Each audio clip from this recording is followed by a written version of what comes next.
America ও ইরানের মধ্যে নতুন আলোচনার প্রস্তাব পাকিস্তানের। দ্বিতীয় দফার বৈঠক আয়োজন করার জন্য প্রস্তাব দিয়েছে পাকিস্তান। ইসলামাবাদের ব্যর্থ আলোচনা, 16 এপ্রিল ফের বৈঠকের সম্ভাবনা। যুদ্ধবিরতি শেষ হবার আগেই দ্বিতীয় দফার আলোচনার সম্ভাবনা। ইরান আমেরিকা বৈঠক হতে পারে ইসলামাবাদ অথবা জেনিভাতে। আমেরিকা ও ইরানের মধ্যে নতুন আলোচনার প্রস্তাব পাকিস্তানের। দ্বিতীয় দফার বৈঠক আয়োজন করার জন্য প্রস্তাব দিয়েছে পাকিস্তান।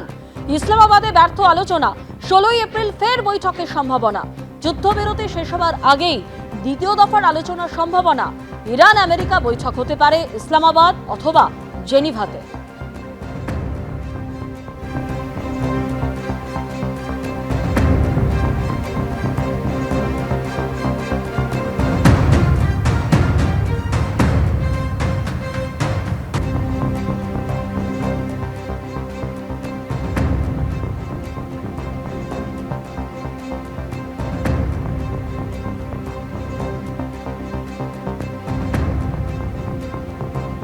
হরমুজ প্রণালীতে যুদ্ধ পরিস্থিতি। এবার মোদিকে ফোন ট্রাম্পের। আমার বন্ধু প্রেসিডেন্ট ট্রাম্প আমাকে ফোন করেছিলেন। আমরা পশ্চিম এশিয়ার পরিস্থিতি নিয়েও আলোচনা করেছি। হরমুজ প্রণালীকে উন্মুক্ত ও নিরাপদ রাখার গুরুত্বের উপর জোর দিয়েছি। বিভিন্ন ক্ষেত্রে আমাদের দ্বিপাক্ষিক বিষয় নিয়ে পর্যালোচনা করেছে। সব ক্ষেত্রেই আমাদের কৌশলগত অংশীদারিত্বকে আরও জোরদার করতে আমরা প্রতিশ্রুতিবদ্ধ, এক্স পোস্ট করে জানালেন প্রধানমন্ত্রী নরেন্দ্র মোদী।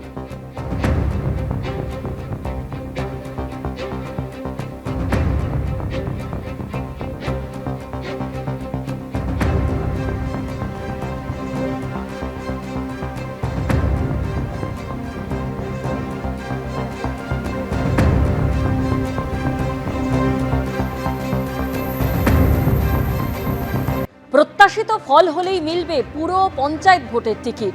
ভোটের 8 দিন আগে ভার্চুয়াল বৈঠকে পদাধিকারীদের ফর্মুলা অভিষেক বন্দ্যোপাধ্যায়। আরো বিস্তারিত জানতে কথা বলবো আমাদের প্রতিনিধি কৃষ্ণেন্দু অধিকারী আমাদের সঙ্গে রয়েছেন। কৃষ্ণেন্দু, অভিষেক বন্দ্যোপাধ্যায় ঠিক কি বার্তা দিলেন? দেখো, 2026-এর বিধানসভা ভোটে জেতার জন্য অভিষেক বন্দ্যোপাধ্যায় একটা ফর্মুলা প্রকাশ্যে এনেছেন এবং একটা শর্ত প্রকাশ্যে এনেছেন। আজকে ভার্চুয়াল বৈঠক করেছেন তিনি প্রায় 30,000 পদাধিকারীদের সঙ্গে, এবং সেখানে সমস্ত প্রার্থীরা যেমন ছিলেন তৃণমূলের, তেমনি এমএলএ, এমপি, বিভিন্ন অর্গানাইজেশনের যারা শীর্ষ পদে আছেন তারা তো ছিলেনই, এবং অধিকাংশ নেতারা ছিলেন গ্রাম থেকে ব্লক স্তরের। এবং সেখানেই 2026 সালে জেতার জন্য তিনি শর্ত দিয়েছেন যে যে এলাকায় ভালো ফল হবে তারাই কিন্তু আগামী পুরভোট এবং পঞ্চায়েত ভোটের টিকিট পাবে। তুমি জানো যে 2027-এ রাজ্যের পুরভোট 125টা পুরভোট হবে কলকাতা সহ, এবং 2028-এ পঞ্চায়েত ভোট হওয়ার কথা। এবং সেখানে স্পষ্ট আজকে অভিষেক বন্দ্যোপাধ্যায় জানিয়েছেন যে এই ভোটে কেমন রেজাল্ট করছে সেই সংশ্লিষ্ট জায়গার ব্যক্তিরা বা নেতারা, তার উপরই ভবিষ্যৎ নির্ভর করবে। এবং এটাও তিনি বলেন যে আগামী 15 দিন ওপর তাদের রাজনৈতিক ভবিষ্যৎ নির্ভর করছে।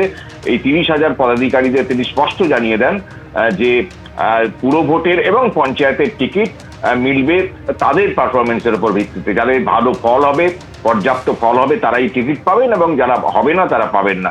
এবং আজকে এটাও তিনি বলেছেন যে পুরো ভোটে জিতবো কিন্তু লোকসভা বিধানসভায় খাটবো না, এটা একদম হবে না। এবং তিনি এটা স্পষ্ট করে দিয়েছেন, টার্গেট বেঁধে দিয়েছেন যে তাদের পুরস্কার পেতে হলে তাদের জিততে হবে, এবং জিতলেই তারা পুরস্কার হিসেবে টিকিটটা পাবেন। পাশাপাশি নেতাদের যে অন্তর্দ্বন্দ্ব, এটাও তিনি নিজেই উষ্মা প্রকাশ করেছেন আজকের এই ভার্চুয়াল বৈঠকে। তুমি জানো যে অভ্যন্তরীণ বৈঠক তিনি আগেও করেছেন, এবং সেই সূত্রেই টার্গেট বেঁধে দেওয়ার পাশাপাশি তিনি এটাও বলেছেন যে এমন অনেক জায়গা আছে যেখানে ইগো, মতানৈক্য, মনোমালিন্য কাজ করছে, এটা তিনি বিশ্বাস করেন। এবং এটা মমতা বন্দ্যোপাধ্যায়কে মুখ্যমন্ত্রী করার ভোট।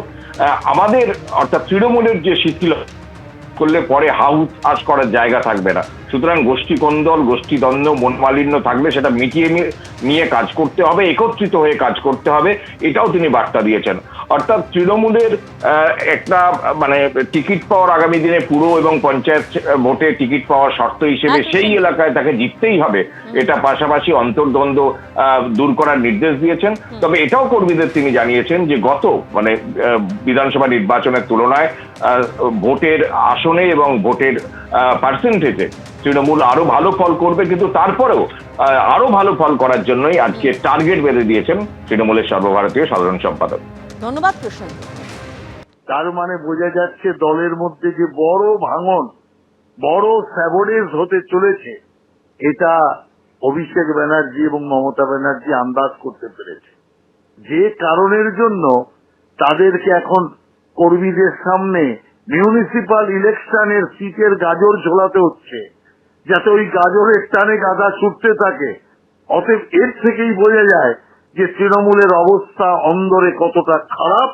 ভয় এতদিন জনগণকে দেখিয়েছে, এতদিন বিজেপিকে দেখিয়েছে, এখন নিজের পার্টির নেতাদের ভয় দেখাচ্ছে। এবিপি আনন্দ, এগিয়ে থাকে, এগিয়ে রাখে।